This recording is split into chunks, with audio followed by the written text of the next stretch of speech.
Hey everyone, Mr. Sujano here, your source for gaming, tech, emulation, and open source news. Let's get started. Alright, to kick things off, we're talking about PlayStation 3 emulation with RPCS3. And RPCS3 has just hit a major milestone, and this is more of just a friendly heads up. But RPCS3 is 14 years old. So here's the official announcement over on Twitter. RPCS3 is now 14 years old. This past year, we pushed many accuracy and performance fixes, expanded save states and netplay compatibility, added new features, implemented ARM64 support running on a Raspberry Pi 5, and much more. Here's to another great year for PS3 emulation. I'll say, from my point of view here, it was an extremely successful year for RPCS3. It was a very big year, and I'm very excited to see what's next from this development team. So happy birthday RPCS3 and congratulations to the development team. Next up, we're going back one generation and talking about PlayStation 2 emulation with PCSX2.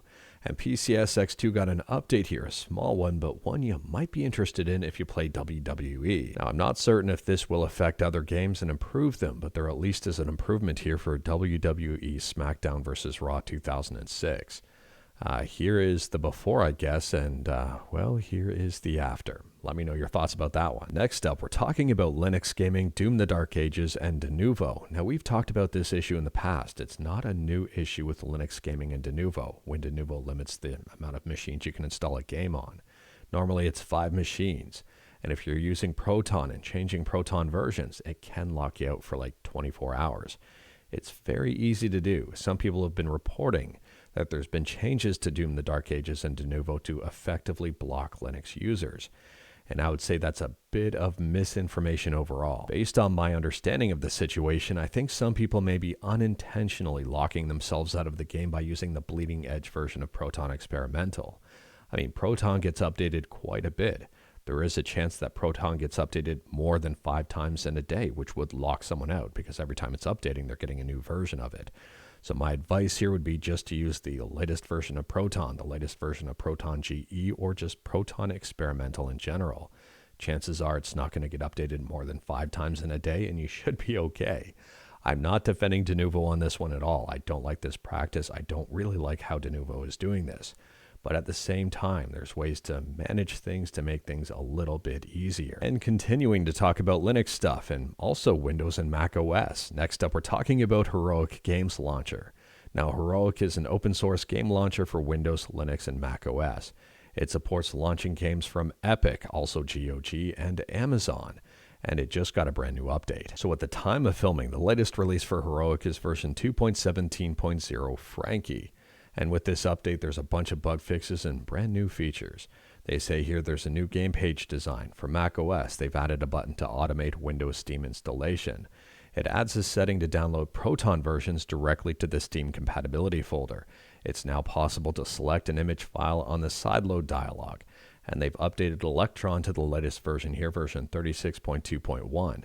They've fixed issues with Epic login and checkout, and even more. Heroic is 100% free, it's open source, and if you're interested in it and wanted to learn more about it, like everything we talk about, links are in the description below right at the bottom. I don't hide my sources. And speaking about game launchers, next up we're talking about Proton Experimental, and if you're on Linux or on the Steam Deck, which is also Linux, you're going to be excited about this update.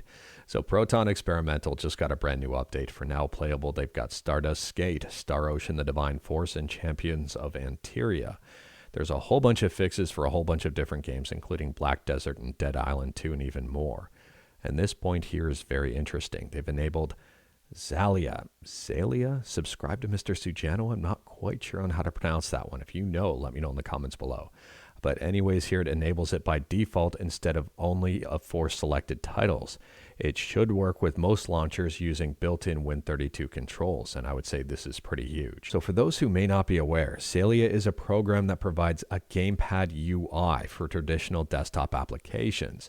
So that should make navigating stuff with a gamepad and the Steam Deck a lot easier for certain things. Next up, we're talking about Pokemon. And if you're a fan of Pokemon, if you're familiar with Pokemon, why don't you venture a guess as to how many units of Pokemon have been sold since inception?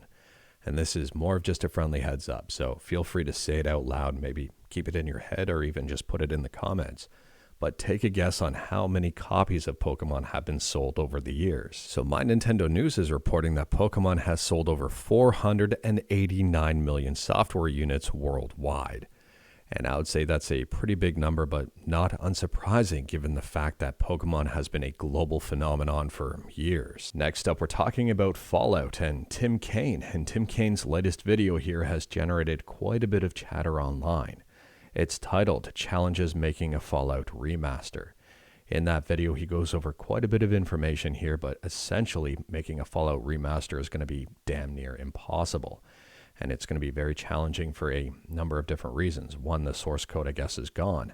Two, some of the assets were proprietary and would be very difficult to port. They'd have to be basically recreated. And I guess the music in that is also going to be a problem in terms of licensing for future versions. I recommend checking out the video if you wanted more information on the matter, but I would say here that I'm not surprised at all making a remaster of the original Fallout would be difficult. I mean, it's a very old game, and I would assume that it would just be easier to recreate the entire game as opposed to try to remaster the original, especially if they're missing a bunch of stuff. I don't know here. Let me know your thoughts about this one in the comments below, but I think some people might be disappointed that a Fallout remaster is probably not in the cards. And speaking about YouTube videos, next up we're talking about the Nintendo Switch 2 and the mouse feature. And Koei Tecmo has put out a brand new video showcasing the mouse feature in action.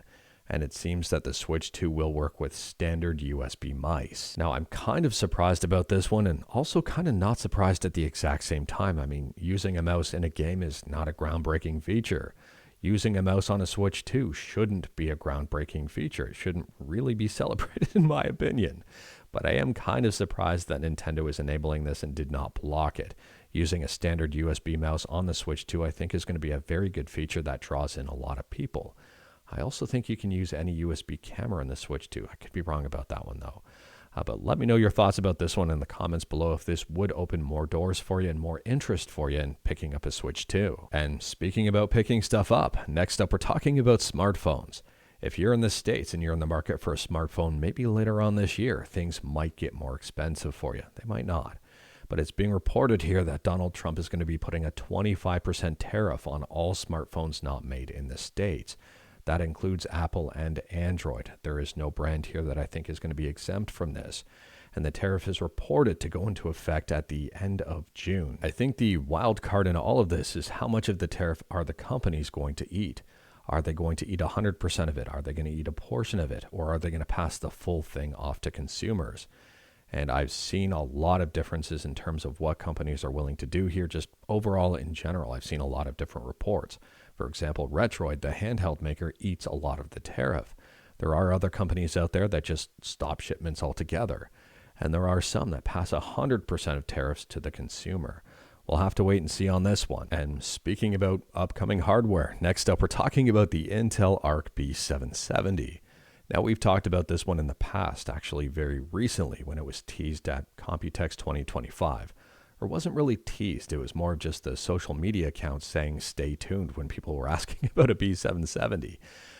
Anyways, here it's being reported that the B770 is coming this year. At this point in time, we don't know really anything about the B770 just yet. We don't know performance figures, we don't know release date, we don't know price, we don't really know anything.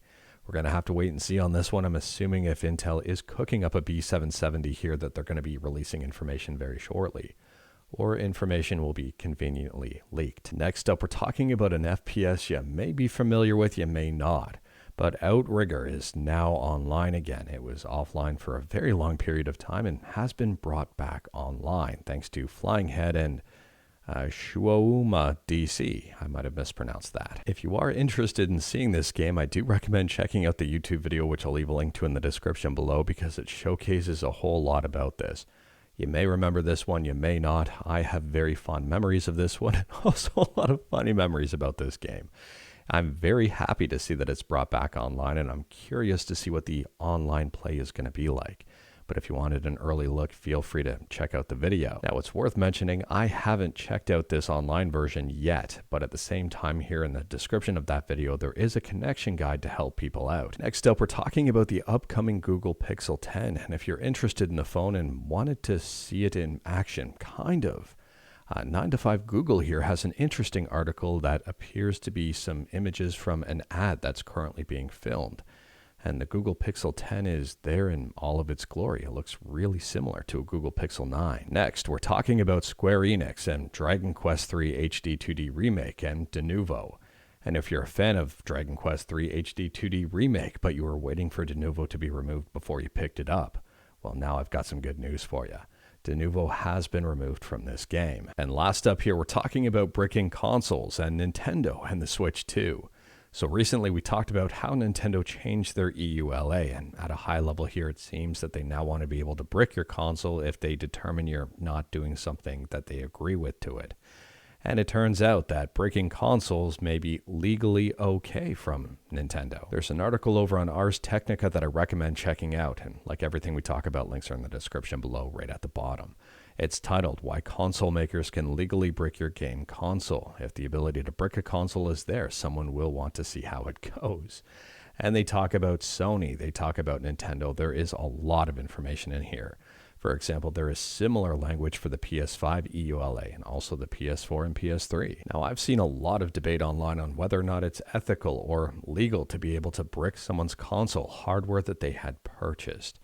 And that's where things get a little bit murky, because they say here, although users own the hardware, the software that's needed to run it is subject to a license agreement. And if Nintendo bricks the software from working on the hardware, well, that's kind of like bricking the console. Now, obviously, we have no use cases for the Switch 2 just yet, and I'm very curious to see if someone ends up pushing the envelope and how far they can push it before Nintendo takes corrective action. We'll have to wait and see on that one, but let me know your thoughts. I do recommend checking out the article. There is a lot of information in here, a lot of useful information in my opinion. But anyways, that is all I've got for you in this one. Straight to the point, all stuff and the legendary one fluff. We talked about a bunch today. Feel free to discuss anything we talked about in the comments below. If you like this video, leave a like. If you didn't like this video, leave a like. Hit that subscribe button. Check out my other videos. Don't tempt fate. Save your state.